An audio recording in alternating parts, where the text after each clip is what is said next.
নমস্কার শ্রোতা বন্ধুরা, আপনাদের সকলকে স্বাগত জানাই গল্পের আসরে। সত্যান্বেষী অজিতেশ বক্সির রহস্য রোমাঞ্চ সিরিজে আমরা আপনাদের থেকে পেয়েছি প্রচুর ভালোবাসা এবং খুব ভালো রেসপন্স। তাই আমরা আজ আবার হাজির হয়েছি অজিতেশ বক্সির একটি নতুন রহস্য গল্প নিয়ে। লেখক সুকান্ত দাসের কলমে রহস্য যখন রেসের মাঠে। আর প্রতি সপ্তাহে এইরকম দারুণ দারুণ সব গল্প শুনতে হলে কি করতে হবে মনে আছে তো? শুধুমাত্র চ্যানেলটি সাবস্ক্রাইব করে পাশে থাকতে হবে। তাহলে আর বেশি কথা না বলে শুরু করা যাক আমাদের আজকের নিবেদন।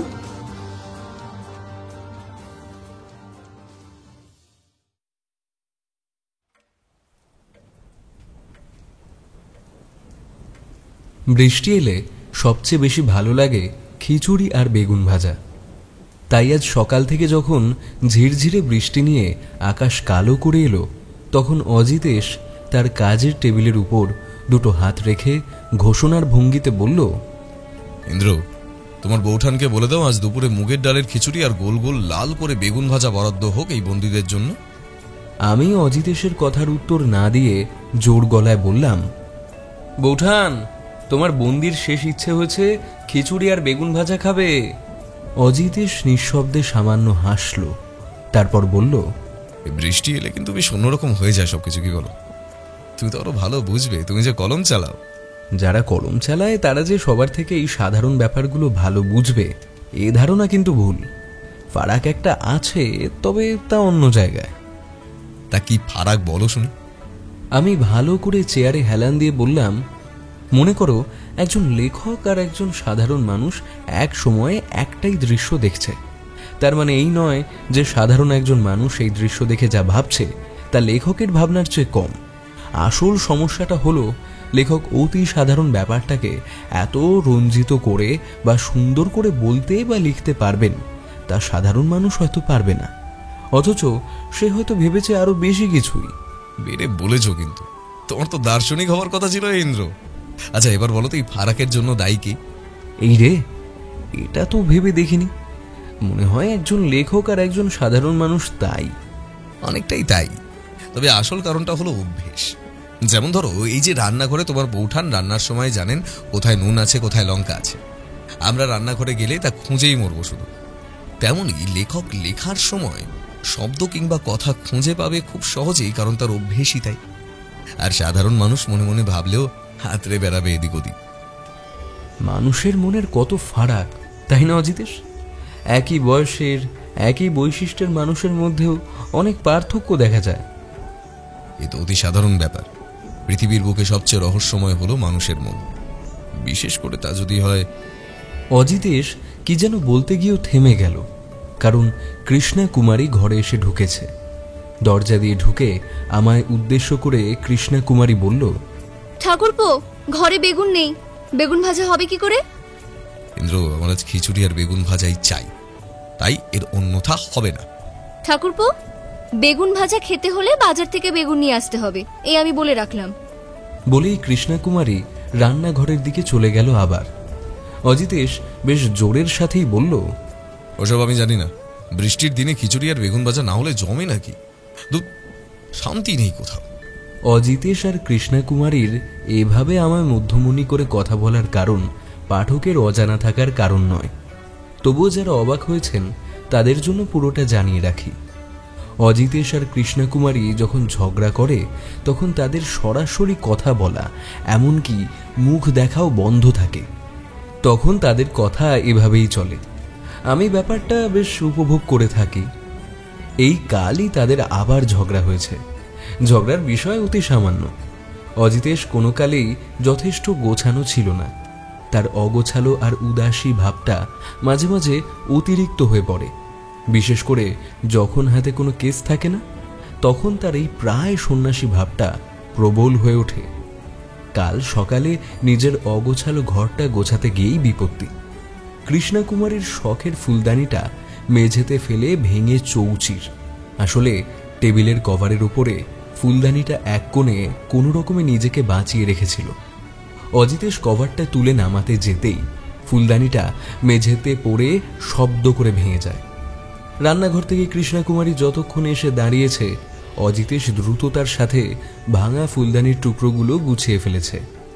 আর একটু সময় পেলে হয়তো লুকিয়েই ফেলত, কিন্তু তার আগেই বামাল সমেত ধরা পড়ে যায়। তখন কৃষ্ণাকুমারী কিছু না বলে চলে গেলেও আসল ঝগড়াটা হয় রাতে, আর আজ সকাল থেকেই এই ব্যবস্থা। দুপুরে খেতে বসে কিন্তু দেখলাম অজিতেশেরই জয় হয়েছে।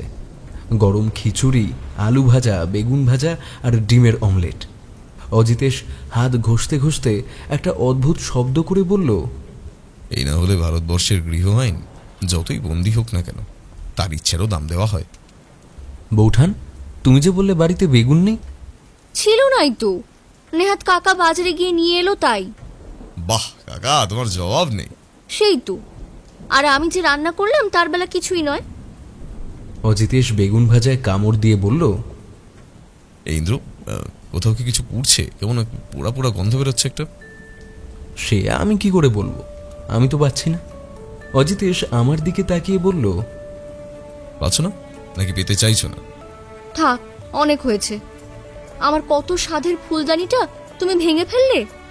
ইচ্ছে করে কি আর ভেঙেছি? নেহাত চোখে পড়েনি তাই। এর চেয়ে ঢের ভালো ফুলদানি আমি তোমায় এনে দেব। ঠিক তো? ঠিক ঠিক ঠিক। এরপর দুপুরের খাওয়াটা আমাদের বেশ ভালোই জমলো। শুধু জমলো বললে ভুল হবে। কৃষ্ণাকুমারীর হাতের রান্নার গুণেই হোক কিংবা খিদের জন্যই হোক, খেয়ে যখন উঠলাম বুঝলাম বাড়াবাড়ি রকমের খাওয়া হয়ে গেছে। দুপুরের ভাত ঘুমটা একটু বেশি হয়ে গিয়েছিল। যখন উঠলাম তখন প্রায় সন্ধে। অজিতেশের ঘরে গিয়ে দেখি সেই ভাঙা ফুলদানির টুকরোগুলো নিয়ে সে গদের আঠা দিয়ে জুড়তে বসেছে। এই সব সময় অজিতেশকে দেখে অদ্ভুত লাগে আমার। এই মনে হয় তার চেয়ে অলস, উদাস আর অগোছালো মানুষ একটাও নেই। আবার তারপরেই সে এমন কিছু করে বসে যে তার ধৈর্য আর কাজ দেখে অবাক হয়ে যেতে হয়। ফুলদানিটার প্রায় অর্ধেকের বেশি জোড়া হয়ে গেছে এর মধ্যে। আমি বসতে বসতে বললাম, তা এটা নিয়ে কতক্ষণ পড়ে আছো? অজিতেশ আমার দিকে না তাকিয়েই বলল, তুমি যখন নাক ডাকিয়ে ঘুমোতে গেলে তখন থেকে। এই বাজে কথা বলো না, আমি মোটেও নাক ডাকি না। যে নাক ডাকে সে কি কখনো বোঝে যে সে নাক ডাকছে? বোঝে বাকিরা, যারা না ঘুমিয়ে জেগে থাকে শুনতে পায়। কিন্তু আমি যে নাক ডাকি তা তো আগে আমায় কখনো বলোনি। আগে বলার প্রয়োজন হয়নি তাই।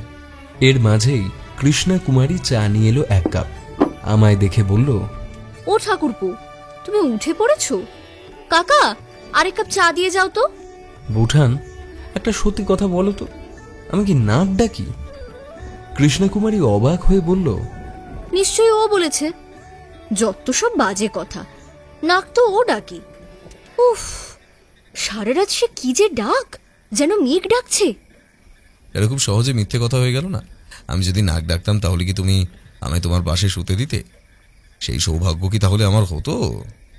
অজিতেশ অতি সাধারণভাবে কথা বললেও কৃষ্ণাকুমারী লজ্জা পেল, তাই তাড়াতাড়ি বেরিয়ে চলে গেল। আমি আবার এই বিষয় নিয়ে কিছু বলতে যাব তার আগেই রামদয়াল কাকা চা নিয়ে এসে বলল, দাদা বাবু, একজন এসেছেন, তোমার সাথে দেখা করতে চাইছেন। অজিতেশ ফুলদানিটার শেষ টুকরোটা সাবধানে লাগিয়ে সেটা টেবিলের ওপর রেখে একটা কাগজে হাতের আঠা মুছতে মুছতে বলল, পাঠিয়ে দাও।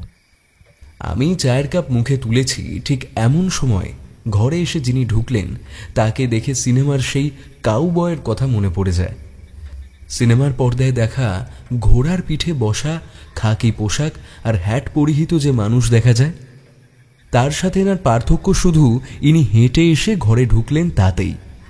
ঘরে এসে নিজের মাথার হ্যাটটা, হ্যাঁ হ্যাটই বলছি, না হলে আবার কখন হ্যাট টুপি বলে ফেলব, খুলে বেশ অভ্যস্ত কায়দায় বগলের মাঝে চেপে ধরে হাত জোর করে নমস্কার করলেন। আমি এই ফাঁকে তার আপাদমস্তক দেখে নিলাম। আগেই বলেছি, পরনে খাকি পোশাক, একই রঙের জামা আর প্যান্ট, পায়ে হয়তো গামবুট বা ওই জাতীয় কিছু একটা ছিল, এখন তার বদলে খালি পা। তবে মুখের রঙের সাথে পায়ের রঙের ফারাক এতটাই যে স্পষ্ট বোঝা যায় বেশিরভাগ সময় তার পায়ের পাতা ঢাকা থাকে। মুখে সুন্দর করে কামানো দাড়ি, তবে বেশ বড় লম্বা গোঁফ। মাথার কালো চুল লম্বা হয়ে কাঁধের কাছে পড়েছে। লম্বা প্রশস্ত কপাল, বেশ তীক্ষ্ণ তবে একটু কোটরে বসা চোখ। মুখের রং সামান্য ময়লা হলেও বোঝাই যাচ্ছে তার রোদে পুড়ে পুড়েই হয়েছে। ভদ্রলোক হাত জোর করে বললেন, নমস্কার। যদি ভুল না করি, আপনি কি অজিতেশ, মানে ওই ডিটেকটিভ অজিতেশ বাবু? অজিতেশ প্রতি নমস্কার করে বলল, বসুন। হ্যাঁ, আমি অজিতেশ, তবে ডিটেকটিভ কিংবা গোয়েন্দা নই, আমি সত্যান্বেষী। আচ্ছা আচ্ছা, আসলে আপনার কাছে এই অসময়ে আসার একটা কারণ রয়েছে। দেখি তো আপনি বলতে পারেন কিনা সেই কারণ। বলে একটু হাসি মুখে তাকিয়ে রইলাম অজিতেশের দিকে। অজিতেশ নিজের চেয়ারে বসেছিল, এবার হাত দুটো পিছনে রেখে বলল, মনে হচ্ছে আপনি একজন ঘোড়সওয়ার কিংবা জকি। এই ঘোড়ার পিঠে বসে বা রেসের মাঠের ঘোড়ায় যারা থাকে আর কি। সেটা তো আমার পোশাক দেখেই বুঝতে পারা যাচ্ছে। যাচ্ছে, সবকিছুই যে চোখে দেখেই বলা যায় বিক্রমবাবু। এবার যেন তিনি অবাক হলেন। তারপর কিছু বলতে যাবার আগেই অজিতেশ বলে উঠল, আপনার জামার পকেটের কাছে আপনার নাম লেখা রয়েছে। আর আমার সমস্যার বিষয়টা? ঘোড়া নিয়ে কোনো সমস্যায় পড়েছেন, তাই বাড়ি না ফিরে সোজা আমার কাছে এখানে চলে এসেছে। অবাক হওয়ার পালাটা আরো বাড়ল ভদ্রলোকের। তাই বললেন,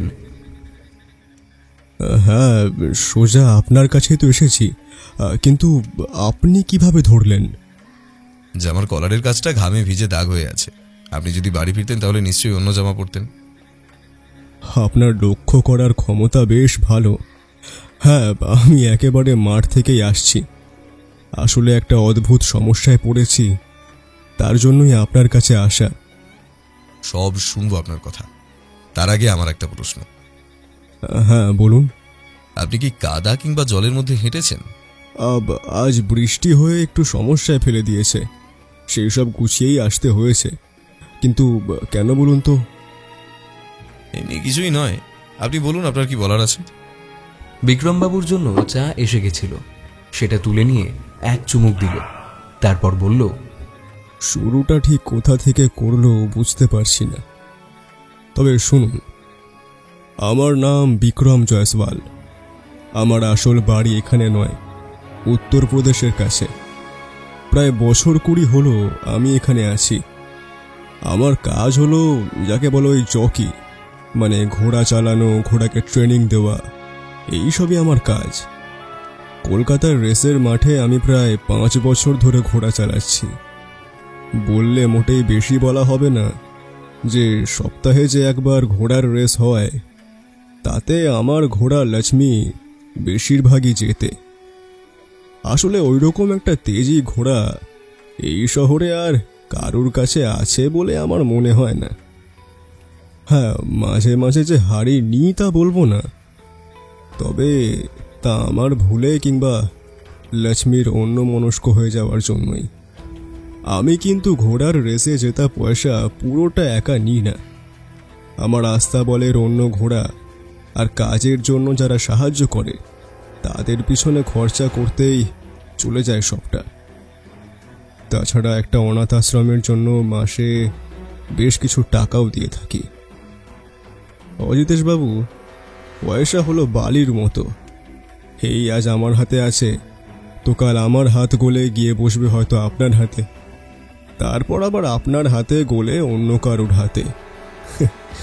তাই যা আয় হয় তার কিছুটা বাড়িতে দেশের বাড়ি পাঠিয়ে দিয়ে বাকি সব খরচ করে ফেলি এদিক ওদিক। এই সময় অজিতেশ একবার থামালো ভদ্রলোককে, বলল, আপনার ঘোড়ার নাম বললেন লক্ষ্মী। ওই একটা ঘোড়া নিয়ে আপনি রেসের মাঠে নামেন, অন্য ঘোড়া নেন না কেন? লক্ষ্মীর মতো তেজি ঘোড়া আমার আস্থা বলে আর একটাও নেই। তাছাড়া লক্ষ্মী আমার কথা বোঝে। আমি ওর সাথে কথা বলি, গায়ে হাত বুলিয়ে দিই, সেও মাথা নেড়ে আদর খায়, আমার কথার উত্তর দেয়। সোজা কথায় লক্ষ্মীকে না নিয়ে আমি রেসের কথা ভাবতেই পারি না। আচ্ছা বেশ, তারপর বলুন। হ্যাঁ, তো বেশ কয়েক সপ্তাহ ধরে লক্ষ্মী এক অদ্ভুত আচরণ করছে। রেসের মাঠে যাওয়ার আগে পর্যন্ত বোঝার কিছুই উপায় নেই, বেশ ভালোই সব স্বাভাবিক, রেসেও কোনো গন্ডগোল নেই। কিন্তু সমস্যা হচ্ছে রেসের শেষের সময় ফিনিশ লাইনের একদম কাছে পৌঁছে কেমন অদ্ভুত আচরণ করতে শুরু করেছে ও। যখন লাইন আর কয়েক হাত দূরে, হঠাৎ সেই সময় থেমে যায়, আর না হলে এদিক ওদিক দেখতে দেখতে হারিয়ে ফেলে যেন লাইনটা। এদিকে বাকি ঘোড়া সেই সুযোগে ফিনিশ লাইন পার করে জিতে যাচ্ছে। রেসের ব্যাপারে আপনি কতটা জানেন আমি জানি না, তবে এভাবে একটার পর একটা রেস হেরে যাওয়ায় অনেক পয়সা লোকসান হচ্ছে আমার। এমনটা হওয়ার কারণ হিসেবে আমি প্রথমে ভেবেছিলাম হয়তো লক্ষ্মীর শরীর খারাপ কিংবা কোনো শারীরিক সমস্যা হতে পারে। তবে তাকে ডাক্তার দেখানোর পরে ডাক্তার বলল যে কোনো সমস্যাই নেই, খাওয়া দাওয়া সবই ঠিক আছে। এমনকি যখন তাকে বাড়ির উঠোনের মাঠে রেস করাচ্ছি তখনও কোনো সমস্যা নেই। সমস্যাটা হচ্ছে শুধু রেসের মাঠে। অনেক ভেবেও এর কোনো কারণ আমি বুঝতে পারছি না অজিতেশ বাবু। আপনি কিছুদিন লক্ষ্মীকে বিশ্রাম নিয়ে অন্য ঘোড়া নিয়ে রেস করুন না, তাতে তো মনে হয় সমস্যা কম হবে। বিক্রমবাবু আবার হাসলেন সামান্য, তারপর বললেন, সমস্যা হয়তো কম হবে, কিন্তু রেসের ঘোড়ার ওপর পয়সা লাগানোর ব্যাপারটাই তো রেসের আসল উদ্দেশ্য। অন্য ঘোড়া নিয়ে মাঠে নামলে সেই দিকটা নিয়ে একটু সমস্যা হবে। যে ঘোড়া বারবার জিতে আসছে তার বদলে অন্য ঘোড়া নিয়ে নামায় বিস্তর ঝামেলা অজিতেশ বাবু। তো আপনি এখন আমার কাছে কি চাইছেন একটু খুলে বলুন। লুকোনোর কিছুই নেই অজিতেশ বাবু, আমি চাইছি আপনি একবার ব্যাপারটা খতিয়ে দেখুন। কোনো শারীরিক সমস্যা নেই কিছুই, রেসের মাঠ ছাড়া অন্য কোথাও কোনো পরিবর্তন নেই, কিন্তু রেসে নেমে একদম শেষে এসেই এই বিপত্তি কেন? অজিতেশ কি যেন ভাবল, হাত দুটোর উপর মুখ রেখে চোখ বুজেই বলল, একটা ব্যাপারে ভেবে বলুন তো, আপনি যখন লক্ষ্মী ছাড়া অন্য ঘোড়া নিয়ে নামছেন তখন রেসের শেষে ওই অন্যমনস্ক ব্যাপারটা হচ্ছে কিনা? না, বেশ ভালোভাবেই রেস শেষ হচ্ছে, কিন্তু ওদের দিয়ে সেইভাবে রেস জেতার মতো করে তৈরি করা যায়নি এখনো। এবারে আপনি সাহায্য না করলে আমার সমস্যা আরো বাড়বে। সব থেকে বেশি সমস্যা হলো পয়সার। বেশ, আমি ভেবে দেখব ব্যাপারটা। আপনি আপনার বাড়ির ঠিকানা, রেসের মাঠের ঠিকানাটা একটা কাগজে লিখে দিয়ে যান, আপনার টেলিফোন নাম্বারটাও লিখবেন। বিক্রমবাবুর মুখটা হাসিতে ভরে উঠল। একটা কাগজে খসখস করে দুটো ঠিকানা লিখে দিয়ে তিনি উঠে দাঁড়িয়ে বললেন, আমার চিন্তা অনেকটা কমিয়ে দিলেন আপনি, এবার সবই আপনার হাতে। আর একটা কথা, আপনার ঘোড়া মানে লক্ষ্মী কথা শুনতে পায় বললেন, মানে সে শব্দ খুব ভালোভাবে শোনে, তাই তো? হ্যাঁ, এমনকি অনেক দূর থেকে আমি তাকে ডাকলেও সে শুনে ঠিক কাছে চলে আসে। আচ্ছা, আমি দেখছি। পরের রেস কবে? এই তো পরশু শনিবার। আপনি পরশু শনিবার লক্ষ্মীকে নিয়েই রেসে নামবেন, তারপর বাকিটা আমি দেখছি। অনেক ধন্যবাদ অজিতেশ বাবু, আমি এখন তাহলে চলি। আমার ব্যাপারটা ভেবে দেখবেন কিন্তু। ও হ্যাঁ, বলেই যেন কিছু ভুলে গেছিলেন এই মনে পড়ল বলে একটা সাদা খাম পকেট থেকে বার করে টেবিলের উপর রেখে বলল, এতে কিছু অ্যাডভান্স রইল, আর বাকিটা। কথা শেষ না করে বিক্রমবাবু বেরিয়ে যাওয়ার আগেই অজিতেশ বেশ কায়দা করে খামটা তুলে তার পাশে রাখল। বিক্রমবাবু বেরিয়ে যেতেই অজিতেশ বলল, কি বুঝলে ইন্দ্র? বড় অদ্ভুত কেস অজিতেশ। একটা ঘোড়ার এমন অদ্ভুত আচরণ করার কারণ কি হতে পারে? যেখানে ডাক্তার বলছেন কোনো শারীরিক সমস্যা নেই, তাতে শুধুমাত্র রেসের মাঠে একদম শেষে এমন পরিবর্তন হবার কারণটা কি? সেটাই তো ইন্দ্র, যদি ব্যাপারটা ভয়ের কারণ হতো তাহলে তো রেসের মাঠে পা দিয়ে অস্বস্তিটা ধরতে পারতেন বিক্রমবাবু। কিন্তু এতদিন ধরে রেসের মাঠে যে ঘোড়া জিতে এসেছে তার মনে হঠাৎ কি ভয় ঢোকার কারণ হতে পারে? আমার কিন্তু একটা ব্যাপার মনে হচ্ছে। বলে ফেলো। এরকম ঘোড়াকে ট্রেনিং দিতে হয়। বিক্রমবাবু বললেন তিনি লক্ষ্মীকে ট্রেনিং দেন, তবে তার বাড়িতে এই কাজের জন্য আরো লোক আছে। এমন কি কিছু হতে পারে যে তাদের মধ্যেই কেউ কিছু করছে? আগে কারণটা খুঁজে বার করতে হবে ইন্দ্র। যদি কেউ কিছু করেও থাকে তাহলে সে কি করেছে তা না জানা পর্যন্ত কিন্তু কিছুই সম্ভব নয়। তাহলে কি করবে ভাবছো? এখন আর কিছুই করার নেই। পরশু আগে রেসের মাঠে গিয়ে লক্ষ্মীকে আর রেসের শেষের ব্যাপারটা নিজের চোখে দেখতে হবে, তবেই আমরা পরবর্তী পদক্ষেপ নিয়ে ভাবতে পারবো।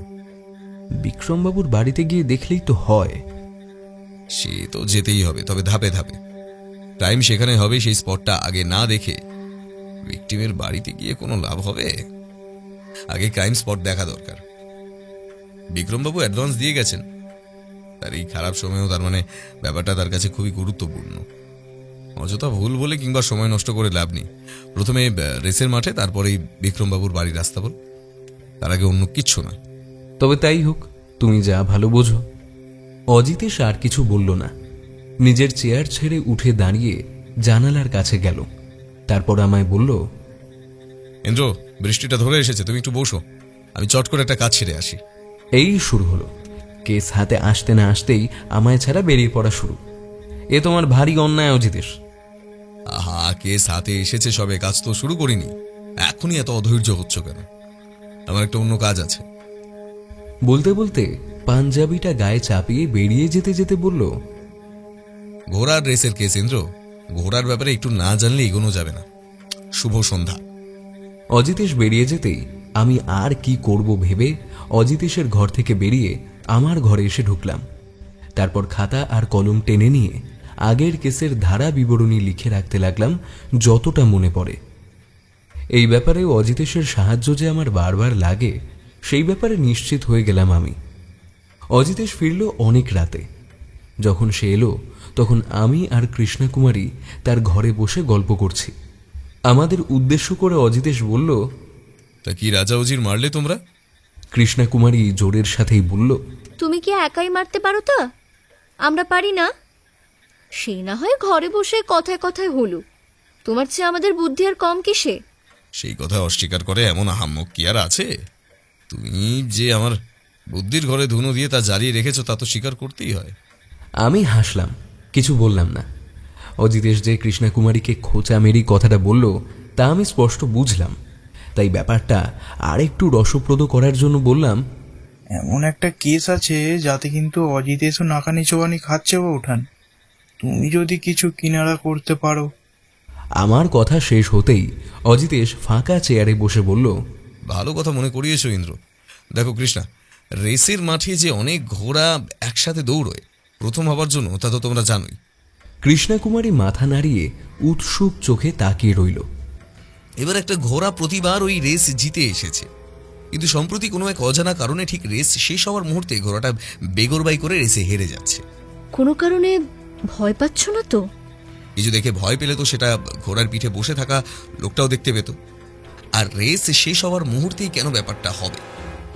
তার আগে বা অন্য সময় তো সব স্বাভাবিক। কৃষ্ণকুমারী যেন গভীরভাবে ভাবছে এমন মুখ করে বসে রইল। তারপর বলল, আমার মাথায় তো কিছুই আসছে না। অজিতেশ যেন অবাক হয়েছে সেভাবে বলল, এই রে, তুমিও বুঝতে পারছো না? তাহলে আমার বুদ্ধির গোড়ায় ধোঁয়াকে দেবে? এতক্ষণ পরে মনে হলো কৃষ্ণকুমারী বুঝতে পেরেছে তার সাথে অজিতেশ মজা করছে। তাই সে চেয়ার ছেড়ে উঠে দাঁড়িয়ে বলল, তোমার বুদ্ধির গোড়ায় ধোঁয়া দেবার চেয়েও ভারী কাজ আমার আছে গো। বলেই রান্নাঘরের দিকে চলে গেল। অজিতেশ হা হা করে হেসে উঠে পাঞ্জাবির পকেট থেকে ছোট্ট 3টি চটি বই বার করে রাখল টেবিলের ওপর। আমি হাতে তুলে নিয়ে দেখলাম একটা বই বিভিন্ন প্রজাতির ঘোড়ার, একটা রেসের ব্যাপারে, আরেকটা কিসের উপর ঠিক বুঝলাম না। কত নাম্বার, টাকার অঙ্ক আর নাম লেখা। এসবের জন্য বেরিয়েছিলে? অজিতেশ উত্তর না দিয়ে একটা বই তুলে নিয়ে পড়তে শুরু করলো। আমি বুঝলাম এই শুরু হলো মৌনব্রত।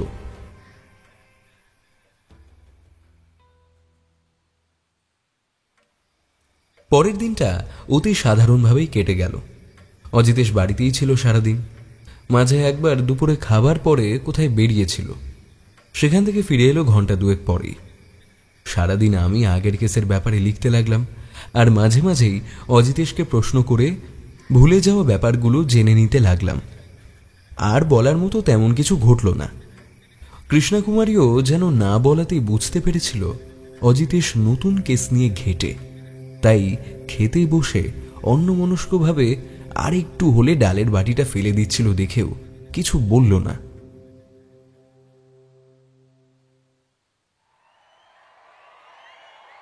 রেসের মাঠে যাবার জন্য যে এক ধরনের পাস পাওয়া যায় এ তথ্যটা আমার কাছে নতুন ছিল। আগের দিন দুপুরে অজিতেশ যে এই ব্যাপারটার জন্যই বেরিয়েছিল তা বুঝতে পারলাম রেসের মাঠে পৌঁছে। এ যাবৎ পুলিশের কিছু কেস আর ব্যক্তিগত কয়েকটা কেসে সাফল্য পাবার জন্যই হোক, কিছু ব্যাপারে অজিতেশ অগ্রাধিকার পেয়েই যায়। তবে তার চেনা লোক যে এখানেও বেরিয়ে পড়বে তা তো জানা কথাই। রেসের মাঠের গেট পেরিয়ে ঢুকতে ঢুকতে একজন বলে উঠল, আরে গোয়েন্দাবাবু, এখানে কি মনে করে? তেমন কিছু না, এই আবহাওয়া পরিবর্তন, ভাবলাম এই ব্যাপারটা বাকি থাকে কেন, একবার দেখেই যাই। লোকটি গলা নামিয়ে বলল, তা বাজি টাজি ধরেছেন নাকি? দেখবেন, বাজি ধরতে চাইলে আমার চেয়ে অভিজ্ঞ লোক কিন্তু কমই পাবেন। বাজি মানে ঘোড়ার উপর টাকা লাগানো? তা আপনি তো মনে হয় এখানে প্রায়ই আসে। লোকটি হাসল, তারপর বলল, শখ বলতে পারেন, তবে আমি বাজি খেলি না। কেউ জানতে চাইলে বলে দিই যে কোন ঘোড়ার উপর বাজি লাগালে জেতা যাবে। এটাও কিন্তু একটা ক্ষমতা, বলুন, একদিনে তো আর হয় না। একদিন কি বলছেন, পাক্কা 7 বছর এই রেসের মাঠে আসছি, এখানেই তো চুলে পাক ধরল। কথা বলতে বলতে আমরা চেয়ারে বসে পড়েছি। পাস ছিল বলেই হয়তো আমরা একদম সামনের দিকে জায়গা পেয়েছি। আমাদের থেকে হাত 10 দূরে রেসের ট্রাক, সাদা কি একটা দিয়ে এক একটা ট্রাক আলাদা করা রয়েছে। এক জায়গায় মোট 10টা ঘোড়া আর তাদের সাথে লোকজন। রেস শুরু হবে একটু পরেই। আমরা যেখানে বসে আছি মানে গ্যালারিতে এদিক ওদিক ছড়িয়ে ছিটিয়ে আছে লোকজন। সবাই যে বাজি ধরেছে তা বোঝার কোনো উপায় নেই। অজিতেশ লোকটার সাথে কথা চালিয়ে যেতে লাগলো। আপনি যদি বাজি ধরতেন তাহলে কোন ঘোড়াটার উপর ধরতেন? এই একটা শক্ত প্রশ্ন করে ফেললেন অজিতেশ বাবু। মাসখানেক আগে অবধি হলেও এক কথায় ওই কালো ঘোড়াটার ওপর বাজি ধরা যেত, কিন্তু এখন আর তা বলতে পারি না। তার চেয়ে বরং ওই বাদামি ঘোড়াটার ওপর বাজি ধরাই ভালো। এমন কেন? ওই কালো ঘোড়াটার নাম লক্ষ্মী। ওই প্রতিবার জিততো, মানে প্রতিবার তো হয় না, তবে প্রায় প্রতিবারই বলা যেতে পারে। কিন্তু মাসখানেক ধরে ঘোড়াটার যে কি হলো, বেশ ভালোভাবেই শেষ পর্যন্ত যায়। তারপর যে কি হয় দাঁড়িয়ে পড়ে, না হলে এদিক ওদিক ছুটে যায়, আর সেই ফাঁকে ওই বাদামি ঘোড়াটা রেস জিতে যায়। কালো ঘোড়াটা কি প্রতিবার মাঠে নামে? এরকম ব্যাপার হওয়ার পর থেকে ওই খেলোয়াড় ঘোড়া বদলেও নেমেছে, তবে লাভ কিছু হয়নি। কবার কালো ঘোড়াটাকে দেখিনি, আজ আবার দেখছি। অজিতেশ এক ফাঁকে আমার দিকে তাকালো। তার ইশারায় আমি বুঝলাম বিক্রম বাবু তাহলে আমাদের যা বলেছেন তার সব সত্যি। তার সাথে এও বুঝলাম অজিতেশ কেন আগে রেসের মাঠ আর তারপরে বিক্রমবাবুর বাড়ি যাবার কথা বলেছিল। এর কারণ কি হতে পারে বলে আপনার মনে হয়? আমার মনে হয় ঘোড়াটার রেস খেলতে চাইছে না, ব্যাপারটা ওর কাছে একঘেয়ে হয়ে গেছে। শারীরিক কোনো অসুস্থতা নয়? না, তেমন হলে তো অন্য সময় অস্বাভাবিক আচরণ করত, যা হচ্ছে একদম রেসের শেষে। আর কথা এগোলো না। ঘোড়ার রেস এই প্রথমবার দেখছি আমি, তাই মন দিয়ে দেখতে লাগলাম। বন্দুকের আওয়াজ হবার সাথে সাথেই ঘোড়াগুলো দৌড়তে শুরু করলো। এতক্ষণ অজিতেশ আর লোকটার কথা শুনেই আমি বুঝেছিলাম ওই কালো ঘোড়াটাই হলো লক্ষ্মী। এবার তার উপরে বসে থাকা বিক্রমবাবুকেও দেখতে পেলাম। রেস শুরু হতেই চারিদিক থেকে উৎসাহী লোকজন বিভিন্নভাবে চিৎকার শুরু করলো। আমি একবার অজিতেশকে আর চোখে তাকিয়ে দেখলাম তার চোখ রেসের মাঠে নয়, তার চোখ রয়েছে গ্যালারির এদিকে ওদিকে, যেন কিছু খুঁজছে সে। এদিকে রেসের ঘোড়া দৌড়তে দৌড়তে প্রায় শেষের দিকে পৌঁছে গেছে। অবাক হয়ে দেখলাম আমাদের পাশে বসে থাকা লোকটা ভুল কিছু বলেনি। লক্ষ্মীর সাথে পাল্লা দিয়ে ছুটে চলেছে সেই বাদামি ঘোড়াটা। বাকি ঘোড়া সব একটু পিছনে পড়ে আছে। অদ্ভুত ব্যাপারটা ঘটল একটু পরেই। রেসের শেষ লাইনের কাছাকাছি যখন পৌঁছে গেছে লক্ষ্মী আর বাদামি ঘোড়াটা, ঠিক তখনই লক্ষ্মী হঠাৎ থেমে গিয়ে এদিক ওদিক দেখতে লাগলো। আর তার সাথে সাথেই পাশ থেকে ছুটে গিয়ে প্রথম হয়ে গেল বাদামি রঙের ঘোড়াটা। আমাদের পাশ থেকে লোকটা বলে উঠল, দেখলেন তো, বলেছিলাম না, এই ঘোড়া নিয়ে কি রেস জেতা যায়? অজিতেশ কিন্তু কথার উত্তর দিল না, শুধু আমায় বলল, ইন্দ্র কুইক। বলেই তাড়াতাড়ি রেসের শুরুর দিকে গেল। সেখানে তখন সব ঘোড়া আর ঘোড়সওয়ার জমা হয়েছে। সেদিকে এগিয়ে যেতে যেতে অজিতেশ হাত তুলে বিক্রমবাবুর দৃষ্টি আকর্ষণ করার চেষ্টা করছিল। বিক্রমবাবু এদিক ওদিক দেখছিলেন, তাই সহজেই দেখা হয়ে গেল। আমি এগিয়ে গিয়ে দাঁড়াতেই বিক্রমবাবু বললেন, দেখলেন তো ব্যাপারটা? দেখলাম, বড় অদ্ভুত। ঠিক রেস জেতার মুহূর্তে সমস্যাটা হলো। আচ্ছা, একটা কথা বলুন তো, রেস যে ঘোড়াটা জিতলো ওটা কার ঘোড়া? ওটা তো রতনলালের ঘোড়া। লক্ষ্মীর এরকম হওয়ার পর থেকে ও প্রতিবার জিতে আসছে। আপনার লক্ষ্মীকে একবার দেখা যাবে? আমরা তিনজন গিয়ে লক্ষ্মীর সামনে দাঁড়ালাম। কালো রঙের ঘোড়াটার গায়ে একটা চকচকে আভা, পায়ের আর গায়ের পেশিগুলো ফুলে আছে।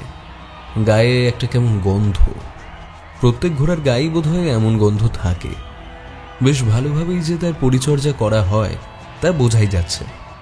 অজিতেশ এগিয়ে গিয়ে একটু ইতস্তত করে লক্ষ্মীর গায়ে হাত রাখল। ঘোড়াটা একবার লেজ নাড়িয়ে কাঁধ ঝাঁকালো। অজিতেশ হাত সরিয়ে নিতে যাচ্ছিল, বিক্রমবাবু বললেন, ও কিছু করবে না অজিতেশ বাবু, আপনি অচেনা তাই অমন করছে। একবার হাত বুলিয়ে দিয়ে দেখুন না। অজিতেশ লক্ষ্মীর গায়ে হাত বুলিয়ে দিতে দিতে বলল, অচেনা মানুষের কাছে এভাবেই ব্যবহার করে লক্ষ্মী? হ্যাঁ, অন্য ঘোড়াগুলো কিন্তু এমন নয়। লক্ষ্মীকে কিছু শেখানো খুব সহজ। ও খুব ভালো মনে রাখে আর কথা শুনতে পায় খুব ভালো। অজিতেশ হাত বোলাতে বোলাতে কি যেন ভাবতে লাগলো, তারপর বলল, লক্ষ্মী কি আপনি কোথা থেকে কিনেছেন? মানে এসব ঘোড়া তো শুনেছি বাইরে থেকে আনা হয় কলকাতায়। এখন আর তার প্রয়োজন হয় না। এই যে কটা ঘোড়া এখানে দেখছেন সবারই আস্তাবল আছে। সেখানে অনেক ঘোড়া আছে। কারুর দরকার হলে আমরা একে অন্যের থেকেই কিনে নিই। তাতে ঘোড়াও বাইরে যায় না আর শিখিয়ে নিতেও সুবিধা হয়। লক্ষ্মীকে আমি রতনলালের কাছ থেকেই কিনেছিলাম, তখনও অনেক ছোট। অজিতেশ লক্ষ্মীর গায়ে হাত বোলাতে থাকলেও আমি স্পষ্ট বুঝলাম যে তার মন অন্যদিকে। বারবার সে সেই বাদামি রঙের ঘোড়াটা আর তার মালিকের দিকে দেখছে। একটা সময় আমাদের দুজনকে অবাক করে অজিতেশ বলল, ইন্দ্র তুমি এখানেই দাঁড়াও, আমি আসছি। বলে সেই বাদামি ঘোড়াটার কাছে চলে গেল। ঘটনার আকস্মিকতায় আমি যতটা অবাক হয়েছি তার থেকেও বেশি অবাক হয়েছে দেখলাম বিক্রমবাবু। আচ্ছা, হঠাৎ করে উনি ওই দিকে কেন গেলেন বলুন তো? আমি নিজের অবাক ভাবটা চেপে রেখে বললাম, নিশ্চয়ই কেসের ব্যাপারে কোনো কথা বলতে। আমার কথায় যে খুব একটা সন্তুষ্ট হয়েছেন ভদ্রলোক তা আমার মনে হলো না। অজিতেশ ফিরল বেশ খানিকক্ষণ পরে। তার মুখে একটা চিন্তার দাগ বেশ স্পষ্টভাবেই খেলা করছে। বিক্রমবাবু প্রশ্ন করলেন, কিছু বুঝতে পারলেন অজিতেশ বাবু? খুব স্পষ্ট কিছু নয়, তবে একটা অনুমান আমি করতে পারছি। আজ এখানে আসাটা মাঠে মারা যায়নি। আজ আপনি ফিরে যান। কাল সকালে আমি একবার আপনার বাড়িতে যাব। আপনার বাড়ির যে কজন কাজের লোক আছে, মানে যারা ঘোড়া দেখাশোনা করে, তাদের থাকতে বলবেন সেখানে। সবার সাথে আমার একবার কথা বলতে হবে। আপনি তাহলে দুপুরের দিকে আসুন, তখন সবাই থাকে। সবাই মানে 4 জন, আর আমার বাড়ির কাজের লোক। সবাইকে তখনই পাওয়া যাবে। সকালে তারা মাঠের দিকে যায় ঘোড়া নিয়ে। বেশ, তাহলে কাল দুপুর 1টা। অসুবিধা হবে না তো কোনো? বিক্রমবাবু মাথা নাড়িয়ে জানালেন, না, তার কোনো অসুবিধা নেই। রেসের মাঠ পিছনে ফেলে আমরা যখন বাইরে বেরিয়ে আসছি, অজিতেশকে প্রশ্ন করলাম, অজিতেশ, ব্যাপারটা কি হলো বলো তো? এতক্ষণ এই অদ্ভুত ব্যাপারে কোনো মোটিভ আমাদের কাছে ছিল না, এবার সেটা আছে। কি মোটিভ? আর মোটিভটাই বা কার? কাকে সন্দেহ করছো তুমি? কাল আগে বিক্রমবাবুর বাড়িতে চলো, তারপর বুঝতে পারবে। ইস, আগে যদি ব্যাপারটা আমার মাথায় আসতো। তারপর 1 সপ্তাহ অপেক্ষা করতে হবে আমাদের, আর তার সাথে আরও একটা ঘোড়ার রেস। অজিতেশ যে কখন কি বলে তার কোনো ঠিক থাকে না। না, ঠিক থাকে না, এটা বলা ভুল। অজিতেশ আসলে যা ভেবে বলে তা আসলে আমার মাথায় আসে না, তাই এমনটা মনে হয়। থাক, আর ভেবে লাভ নেই, কাল কি হয় দেখাই যাক না আগে।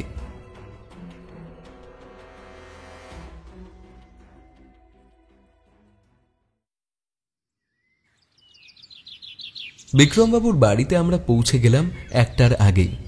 আমি দেখেছি অজিতেশ কেসের ব্যাপারে যাকে যখন সময় দেয় তার কিছুক্ষণ আগেই সেখানে গিয়ে পৌঁছায়।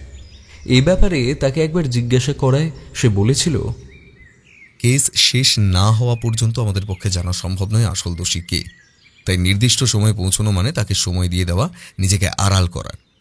সময়টাকে পৌঁছে গেলে কিছুটা হলেও তাকে সমস্যায় ফেলা যেতে পারে। আমরা যখন গেলাম তখন বিক্রমবাবু আস্তাবলের কাছে দাঁড়িয়ে ঘোড়ার তদারকি করছিলেন। মোট 4টে ঘোড়া আছে তার আস্তাবলে। লক্ষ্মীকে তো আগেই দেখেছি, বাকি 3টে ঘোড়ার 2টো সাদা, আরেকটা বাদামি আর কালোর মধ্যে। 4টে ঘোড়ার জন্য 4টে আলাদা আলাদা লোক রয়েছে, তার সাথে বিক্রমবাবুর বাড়ির কাজের লোক। আরে আসুন আসুন অজিতেশ বাবু, আপনি তো বেশ পাংচুয়াল, সময়ের আগে চলে এসেছেন দেখছি। আমার এই কাজের সময়টা বেশ গুরুত্বপূর্ণ। সামান্য সময় এদিক ওদিক হলে কতই যে কিছু হাতছাড়া হয়ে যায় তা বলে বোঝাতে পারবো না। তারপর 4টে ঘোড়ার দেখাশোনা কি 4 জন করে? হ্যাঁ, এক একটা ঘোড়ার জন্য আলাদা করে ট্রেনার রেখেছি, যাতে সামান্য ভুলচুকও না হয়। আসলে ওদেরকে আমি নিজের ছেলে মেয়ের মতন করে মানুষ করতে চাই। যতই হোক, ওরাই যে আমার রুটি রুজির যোগান দিচ্ছে। হ্যাঁ, লক্ষ্মীর ট্রেনার তাহলে কি? লক্ষ্মী এখানে আসার পর থেকেই ওকে রামকিষানই ট্রেনিং দিচ্ছে। ওর হাতেই তো ও তৈরি। আমি শুধু রেসের মাঠেই ওকে নিয়ে দৌড়াই। হ্যাঁ, মাঝে মাঝে ট্রেনিং করাতেও হয়, তবে বাকি সবই দেখে রামকিষান। তোমার নামই রামকিষান? যাকে উদ্দেশ্য করে কথাটা বলা তার পরনে একটা খাকি প্যান্ট, গায়ে হাফাতা জামা। লক্ষ্মীর সামনে বসে একটা বড় মাটির পাত্রে ঘাস আর কি একটা খাওয়াচ্ছে। পরে শুনেছি ওগুলোকে বলে দাবনা। হ্যাঁ স্যার। কতদিন ধরে আছো তুমি এখানে? কথা বলতে বলতে অজিতেশ এগিয়ে গিয়ে হাত রাখল লক্ষ্মীর গায়ে। একবার হাত বুলিয়ে দিতেই লক্ষ্মী খাওয়া ছেড়ে একবার একটা ডাক ছেড়ে অজিতেশের দিকে মুখটা তুলল। তারপর চোখ বুজে নিজের মুখটা এগিয়ে দিল। অজিতেশ এবার মুখে লোমের উপর হাত বোলাতে বোলাতে বলল, লক্ষ্মীকে বাড়ির বাইরে মাঠে তুমি বেড়াতে নিয়ে যাও তো? হ্যাঁ স্যার, ওর খাওয়া, বেড়ানো, ট্রেনিং এইসব দেখাই তো আমার কাজ। রেসের মাঠে লক্ষ্মী অদ্ভুত ব্যবহার করছে, সেটা তুমি জানো? হ্যাঁ জানি তো, স্যার বলেছেন। তুমি তো ওকে ট্রেনিং করাও, তুমি জানো না এটা কেন হচ্ছে? না স্যার, অনেক সময় ঘোড়ার শরীর খারাপ থাকলে কিংবা ভয় পেলে এমনটা হয়ে থাকে। কিন্তু ডাক্তার লক্ষ্মীকে দেখে গেছে, আর এমনিতেও খুব সাহসী, ভয় পায় না। এমনটা কেন হচ্ছে বুঝতেই পারছি না। তোমার ট্রেনিং এ কোনো ঘাটতি থেকে যাচ্ছে না তো? তা হতেই পারে না। এমনিতে ও যখন দৌড়াই সব ঠিকই থাকে, রেসের মাঠেই সমস্যাটা হচ্ছে। প্রথম যেদিন এই ব্যাপারটা হয় তার আগে অদ্ভুত কিছু লক্ষ্য করেছিল লক্ষ্মীর মধ্যে? না তো স্যার, সব ঠিকই ছিল। ভালো করে মনে করে দেখো, এ বাড়িতে কিংবা বাড়ির বাইরে এমন কিছু ঘটেছিল যা তোমার একটু অন্যরকম বলে মনে হয়েছে, অতি সামান্য হলেও কিছু? এবার যেন রামকিষান একটু চিন্তা করল, তারপর বলল, একটা ব্যাপার আছে, তবে সেটা তেমন কিছু না ভেবে আমি আর কিছু বলিনি। অজিতেশের মুখটা উজ্জ্বল হলো যেন। আমি স্পষ্ট বুঝতে পারলাম রামকিষান এমন কিছু বলতে চলেছে যা অজিতেশ আগেই অনুমান করে এসেছে। মাস 2 আগের কথা, আমি যেখানে লক্ষ্মীকে নিয়ে বেড়াতে যেতাম সেই মাঠে একটা ছেলে বসে থাকতো। ও রোজ আমাদের দেখতো। একদিন এগিয়ে এসে আমার সাথে আলাপ করলো, বলল ওর বাড়িতেও নাকি লক্ষ্মীর মতো একটা ঘোড়া ছিল, সে মারা গেছে। কত দুঃখ করলো। আমায় বলল সে একবার লক্ষ্মীকে আদর করতে চায়। আমি ভাবলাম লক্ষ্মী তো কাউকে ভয় পায় না, তা করুক না। অনেকক্ষণ আদর করলো, আমি ভাবলাম, আহারে, নিজের ঘোড়াটা মারা গেছে, এখন অন্য ঘোড়াকে আদর করে মনের কষ্ট কমাচ্ছে। তা সে মাঝে মাঝেই আসতো, লক্ষ্মীকে ঘোরাতো, শীষ দিয়ে ডাকতো লক্ষ্মীকে। এটা তেমন কিছু না ভেবে আমি আর কিছু বলিনি। অজিতেশ যেন এটা শোনার অপেক্ষাতেই ছিল। তাকে দেখলে তুমি চিনতে পারবে? হ্যাঁ, খুব ভালো করেই। কিন্তু কেন স্যার? অজিতেশ অন্যমনস্কভাবে বলে উঠল, কারণ একমাত্র তুমিই তাকে চেনো, আর এই পুরো ব্যাপারটার সাক্ষী তুমি। আরও গোটা একটা সপ্তাহ কেটে গেল। এর মাঝে কেসটা নিয়ে যে অজিতেশ রীতিমতো উঠে পড়ে লেগেছে তা নিয়ে কোনো সন্দেহ নেই। অথচ খুলে সে আমায় কিছুই বলছে না। রামকিষানের কাছ থেকে সেই যে ছেলেটির ব্যাপারে খবর পেয়েছিল তা নিয়েই যে সে খোঁজ চালাচ্ছে তা আমি জানি। কিন্তু বিক্রমবাবুর ঘোড়ার অদ্ভুত আচরণের ব্যাপার বাদ দিয়ে যখন অজিতেশ এমন একটা অজানা ছেলের পিছনে লেগেছে তখন বড় অদ্ভুত লাগলো আমার। গোটা একটা সপ্তাহ যখন তখন বেরিয়ে যাওয়া, আর আমি কিছু জানতে চাইলেই, অপেক্ষা করো ইন্দ্র, সময় হলেই সব জানতে পারবে। আমি একদিন অধৈর্য হয়েই বলে ফেললাম, এই তুমি কি করতে চাইছো বলো তো? 1 সপ্তাহ অপেক্ষা করতে হবে কেন? তোমার যদি কারোর উপর সন্দেহ থেকে থাকে তাহলে তা তুমি প্রকাশ করছো না কেন? এই একটা জিনিসের বড্ড অভাব ইন্দ্র, প্রমাণ। কেমন কোনো কি প্রমাণ তোমার হাতে আছে যাতে রেসের মাঠে লক্ষ্মীর ওরকম অদ্ভুত আচরণের সাথে তার কোনো যোগাযোগ দেখানো সম্ভব হবে? কেস নিয়ে তো আমি পড়ে নেই, তুমি আছো, তাহলে প্রমাণ জোগাড় করা যে তোমারই কাজ। সেটাই করছি ইন্দ্র, সঠিক সময়ের জন্য অপেক্ষা। তার আগে কিংবা পরে কিছু করতে গেলে ব্যাপারটা ভেস্তে যেতে পারে। 1 সপ্তাহ অপেক্ষা? মানে কি পরের সপ্তাহের শনিবার রেসের মাঠে? এই তো বুদ্ধি খুলেছে তোমার। বুদ্ধি আমার খোলতাই আছে, শুধু তোমারই তা মনে হয় না। ইন্দ্র, চড়ছ কেন? আমি কি তোমায় কখনো এই কথা বলেছি? তুমি সবই দেখো, সবই বোঝো, অথচ ঠিকভাবে দেখো না। যাই হোক, একটা খবর তোমায় জানাই ইন্দ্র। রতনলালকে মনে আছে? রতনলাল মানে ওই বাদামি রঙের ঘোড়ার মালিক? হ্যাঁ, যার কাছ থেকে বিক্রমবাবু লক্ষ্মীকে কিনেছিলেন। হ্যাঁ, তো তার আবার কি হলো? তিনি বিক্রমবাবুর কাছ থেকে লক্ষ্মীকে কিনতে চেয়েছেন। বলেছেন ছোটবেলায় লক্ষ্মী তো তার কাছেই ছিল, এখন তার মাথার কোনো গোলমাল হয়েছে হয়তো, তাই এরকম অদ্ভুত আচরণ করছে রেসের মাঠে। তাকে রতনলালের কাছে বেচে দিলে বেশ লাভও হবে বিক্রমবাবুর, আর লক্ষ্মীও কাছেই থাকবে। জেনে শুনে একটা পাগল ঘোড়া তিনি কিনবেন? মানুষের মন বড় অদ্ভুত জিনিস, তার তল পাওয়া অসাধ্য। দেখতে দেখতে আমাদের রেসের মাঠে যাওয়ার দিন চলে এলো। আগের বারের মতোই আমরা গিয়ে বসলাম রেসের গ্যালারিতে। আসার পথে অজিতেশ বলল, একটা কাজ করতে হবে ইন্দ্র, পারবে? তুমি বলেছো আর আমি করিনি, সেটা হয়েছে নাকি? তা হবে না আমি জানি, তার জন্যই তো তোমায় ভরসা করা। একবার সামনে তাকিয়ে দেখো তো লোকটাকে চিনতে পারো কিনা। আমরা ততক্ষণে রেসের মাঠের কাছে চলে এসেছি। অবাক হয়ে সামনে তাকিয়ে দেখলাম একটা লোক দাঁড়িয়ে, চোখে রোদ চশমা, গালে লম্বা দাড়ি, মাথায় একটা টুপি, পরনে ঠিক রেসের লোকেদের মতো খাঁকি পোশাক। এ কি, এ আবার কি? তাহলে ছদ্মবেশটা ভালোই হয়েছে। এবার একটু চশমাটা খোলো তো। লোকটি চশমা খুলে একগাল হাসল, আর আমি তক্ষুনি তাকে চিনতে পারলাম। আরে, এ যে রামকিষান। আর চোখের নিচে একটা তিল ছিল, আর তার হাসিটা। কি করেছো অজিতেশ তুমি? আমার কথাটা শেষ হবার আগেই অজিতেশ বলে উঠল, চুপ চুপ ইন্দ্র, কোথা থেকে কি শুনে ফেলবে। এখানে বেশিক্ষণ দাঁড়ানো যাবে না, চলো ভেতরে চলো। আমরা ভেতরে এলাম, তবে অজিতেশ গেল অন্যদিকে আর আমি রামকিষানের সাথে গেলাম অন্যদিকে। রেস শুরু হতে তখনও আরো অনেকক্ষণ বাকি। রামকিষান এদিক ওদিক খুঁজতে লাগলো কাউকে।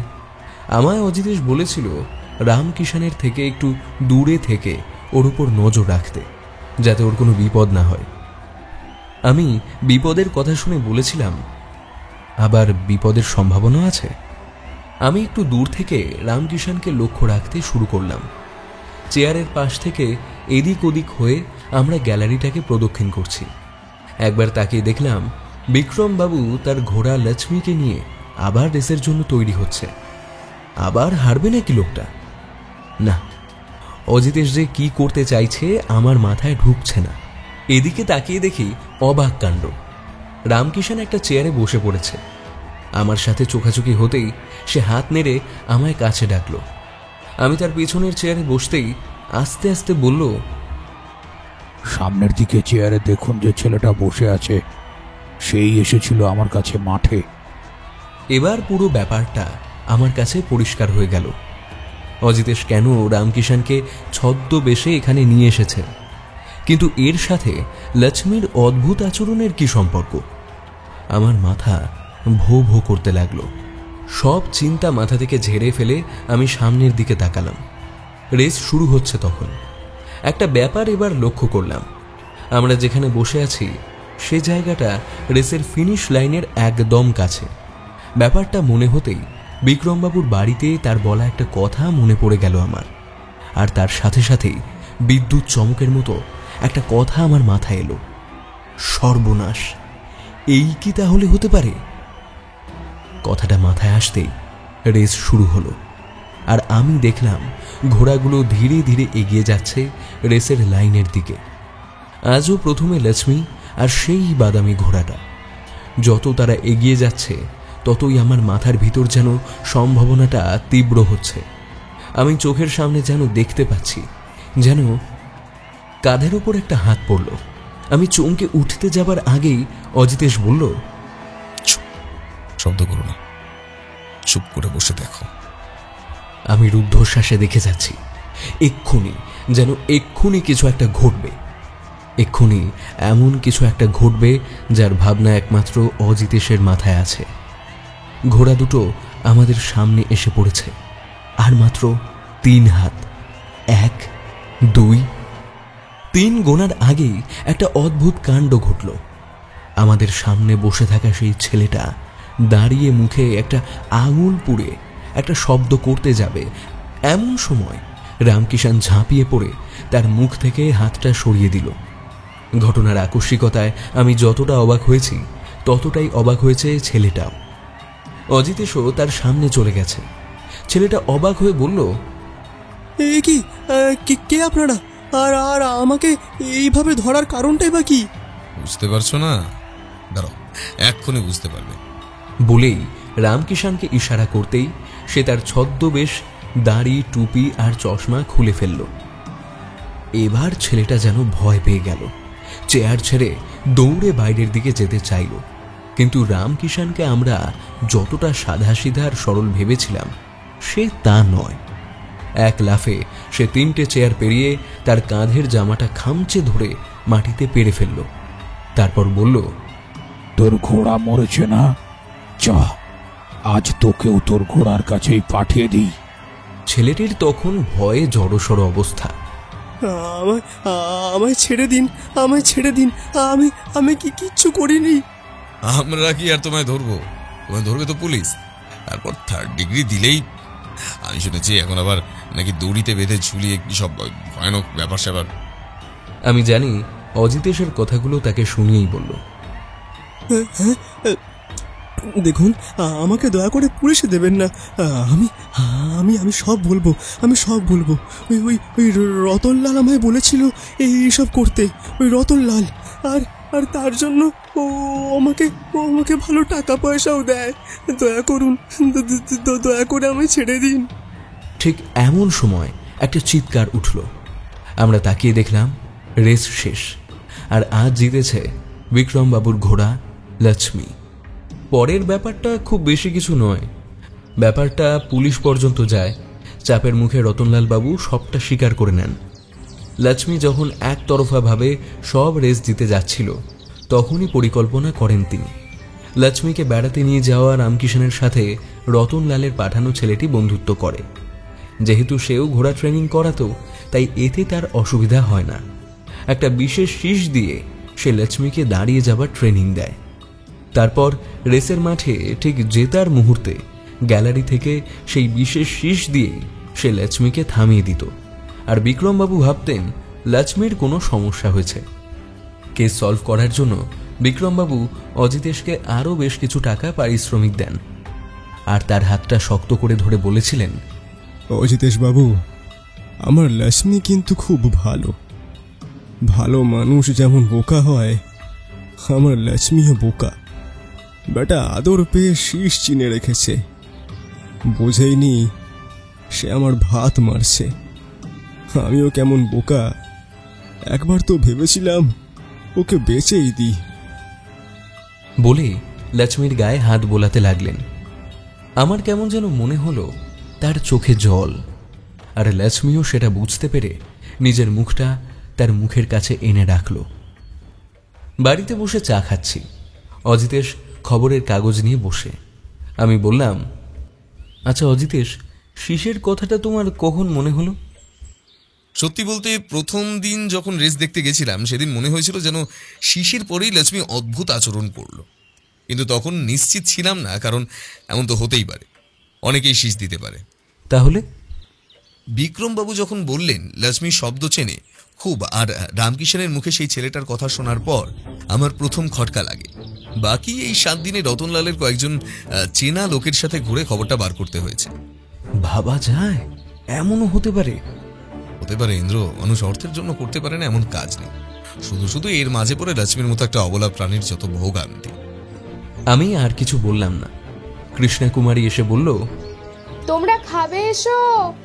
সেই বরং ভালো, চলো ইন্দ্র, মানুষ না হয়ে বরং ঘোড়া হলে ভালো হতো, চারিদিকে ঘাস আর ঘাস। আমি হেসে উত্তর দিলাম, হ্যাঁ, তারপর শীষ আর শীষ।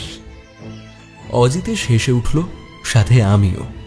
আমাদের ঘরের দেওয়ালের ক্যালেন্ডারের ঘোড়াটা যেন ডেকে উঠল,